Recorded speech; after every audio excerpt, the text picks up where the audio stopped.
All right, I'm reviewing CoolGear's, CoolGear.com,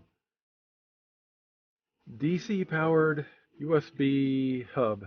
Accessibility to 12 volt power by way of USB A and C, C being the newest. So they're the first one, possibly in the world that at least I know of, that has made something like this, partly due to people like me seeking it in situations like this. This is an off-grid motorhome that I custom built in a Sprinter van, and I needed a way to power my laptop. I don't want this powered by AC because there will be much efficiency loss going through the inverter, inverting DC into AC power for the AC power cord that came with this. This laptop uses a USB-C charging input, which is not as typical as most laptops, which have a proprietary cable. So I'm going to review it. It has a metal box. I believe it's metal. I'm not sure. It could be aluminum. Pretty sure it's metal. And I took off the two Phillips screws that were on the sides. There's a hole there and a hole there where the screws were. And when I take the cover off, you can see the circuit board, I think formerly called something like a PCB. And it seems to be very high quality. It's kind of heavy for such a small device. Usually the competitive brands would make this out of plastic, and it has good mounting options for flat mount.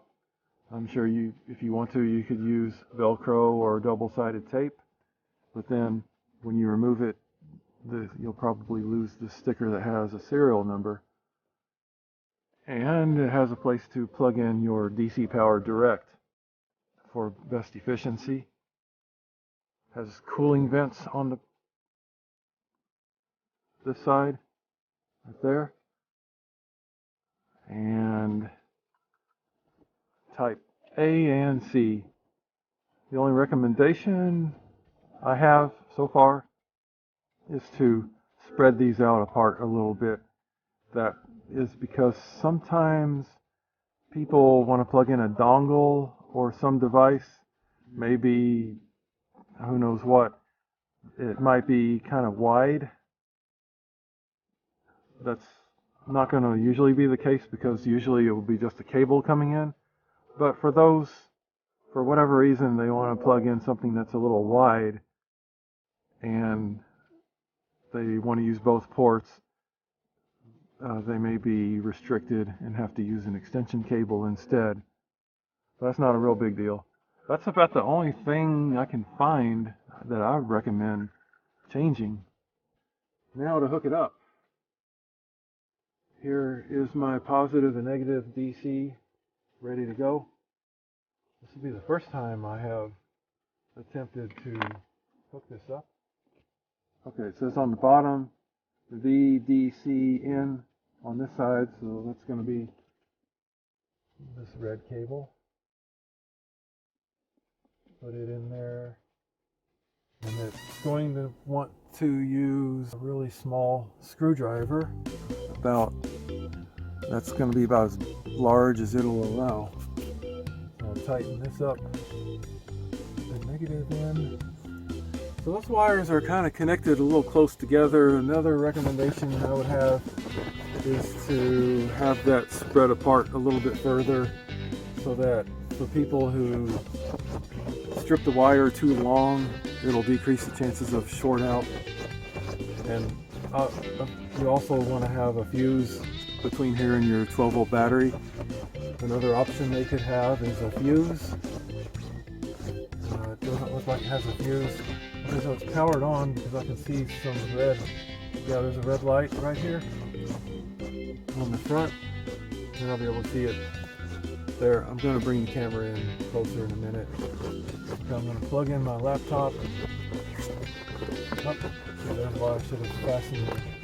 Okay. Yeah, plugged in. It says it's charging. Alright, so it's working. My battery is charging. It shows the plug sign, that means it's charging. I like that little light, not too much, so when I'm sleeping at night it's not going to cause a difficult sleeping problem. And here you can see what I was talking about earlier, the positive and negative plug-in. Not too close together, but if they could spread that apart just a little bit, as you can see, my wires are almost stripped. Too much for this, but this is safe. It's not going to short out, so that's fine. Ideally, the insulation of the wire would touch that green part. You can see some of my copper exposed, so I should either shorten the wire exposed or wrap something around there, ideally. Alright, so I can mount it somewhere like that. Looks like a good spot. That's where I'll probably screw it in there. Or it seems to want to hold there on its own. It's solid state, no moving parts, quiet. The old method I was using was it's a DC cigarette lighter type. You can see where the cigarette lighter plug-in was here, where I wrapped electric tape around it. Very similar looking, except cheaper, made out of plastic, no ventilation. And so I soldered the positive and negative on the cigarette lighter part. That's been working okay, actually, but I wanted something higher quality because I need the best possible electronic components in this rig because I live in it full time. So it's very important to get the best, and that's what that is. When I take my USB speaker, USB type A cord, and remove it from the USB hub that goes into the computer, transfer it over to the new DC USB hub, USB direct to DC, bypassing the computer for energy efficiency purposes. There's an increase in static. There's a tiny bit of static right now. Oh, let me turn my HEPA filter off so that we can hear better. Okay. There's a few little popping sounds.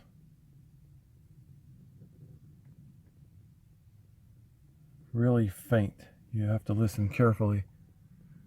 Sometimes when it's plugged into the USB hub. When I take this and plug it into this new hub,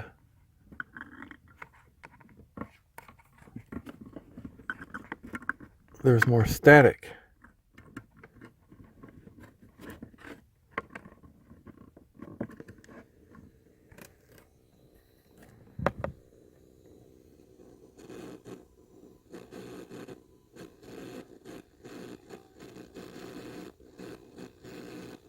At the same volume. I'm sure you can hear that. So let's move it back over here. It's ultimately getting its power from the same place, but going through the computer first. So it's as if the computer has a better filter. Now there's negligible static sound. So this might not be good for USB powered speakers. I would say it isn't. Something maybe they can refine and figure out why. that's happening. In my case, at least. I need to do some more testing on that. But it's great for charging the laptop so far. I'll post in the description if there's a problem, but seems to be fine and reliable, doing its job.